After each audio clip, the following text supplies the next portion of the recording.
Today we're going to be painting this Action Force Enemy Team Red Shadow Officer. What's that? Well, it's certainly not listed in the Action Force Palitoy Collector's Guide, and that's because this is a custom from Kraken Creations. I recently completed my loose Action Force Enemy Team collection and managed to find a Codebreaker book for the Black Major. That was a tough find. And also the enemy battle gear on cards. I'm pleased with those.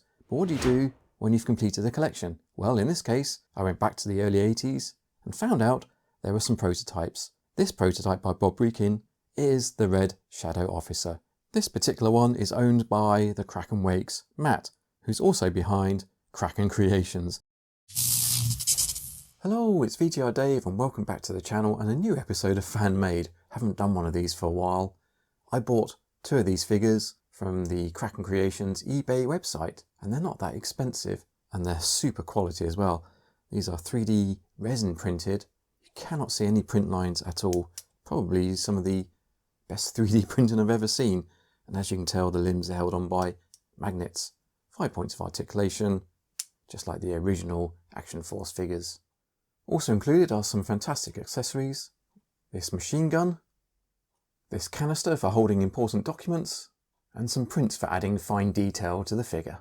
Now, here's an original Red Shadow figure from back in the early 80s. It's actually a repaint of the Series 1 German Stormtrooper with a head replacement. And this German Stormtrooper itself was based on the original Action Man German Stormtrooper outfit.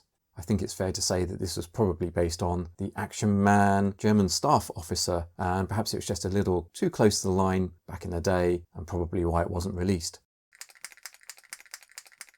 I'm starting with the infamous Red Shadows red.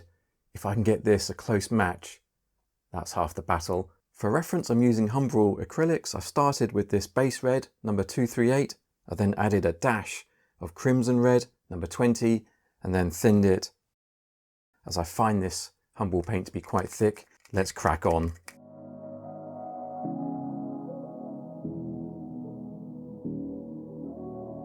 So I can see this is probably going to need a couple of coats, but I'm just going to put them on lightly.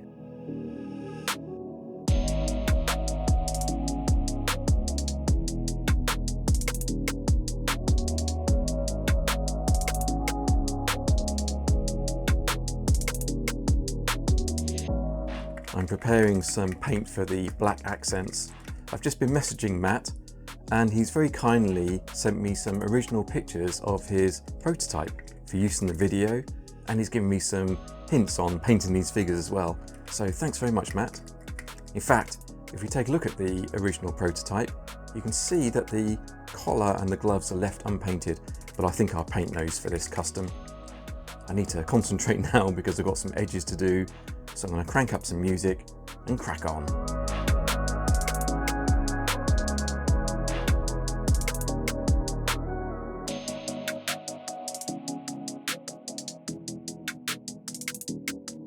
Also included is this tiny gun holster which you glue to the belt on the body. So I'm just going to paint the inside, leaving a little bit of the raw plastic for the glue.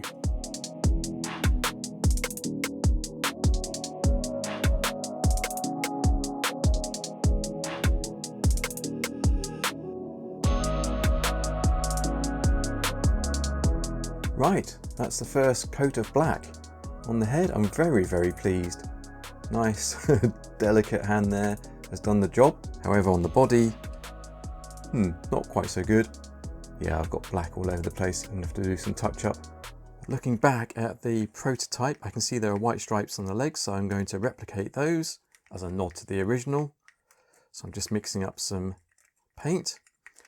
By the way, if this looks like a faff, Matt does sell pre-painted versions of this officer as well.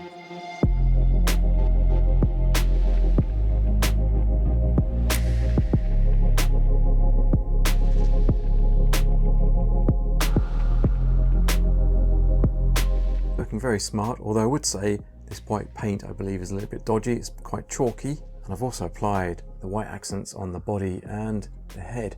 Tiny little dots. You can see the red, white and black scheme. This is going to fit in really nicely.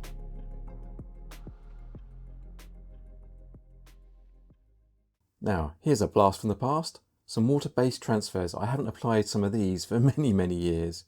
We've got the eyes, we've got a belt buckle, and right on the end of these tweezers is the tiniest crest for the officer's cap. In usual fashion, let's crack on. Transfer the water slide to a damp Q-tip, then carefully apply and position in place. Once done, soak up any excess water with another dry Q-tip.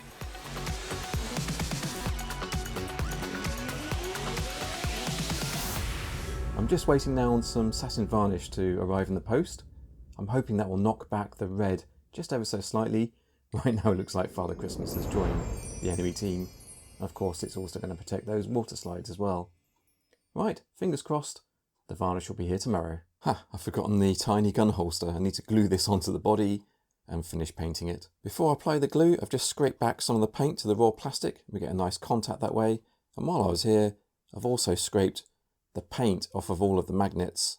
That finishes it off very nicely. I'll tell you what, the detail on Matt's figures is just unbelievable. He didn't have to put that gun holster on there, but he did. He went the extra mile.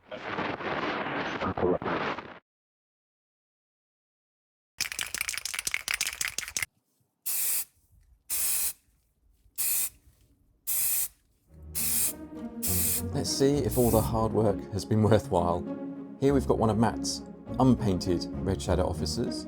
In the middle we've got two figures from the enemy team that were released way back in the early 80s. A Red Shadow and the infamous Muton. And on the right, well, we've got our painted Red Shadow officer. And I'm really pleased with how this has turned out. Especially those water slide transfers. Yeah, they just add a lovely touch of detail. We've got the gun holster there on the back, as well as his canister. It also comes with an amazing machine gun, and I decided to paint the stripe white as a nod to Bob Regan's original prototype. It'd be hard to tell that this is actually a modern figure. For me, it fits in really nicely with the original line. But this one isn't staying in my collection. Nope, this one is going to Scuba Pete, my good friend in the US, for his Action Force collection. So I need to paint up this one now. So in the meantime, I highly recommend you go and visit Matt's eBay site, Kraken Creations. He's got all sorts of custom and repo parts for Action Force and G.I. Joe, and they're really high quality. And also, go and give him a subscribe on his Instagram, Kraken Wakes. Till next time. Thank you for staying till the end. Reward yourself with another VTR classic. Or just leave a comment, like and subscribe. Until next time, stay safe and cheers.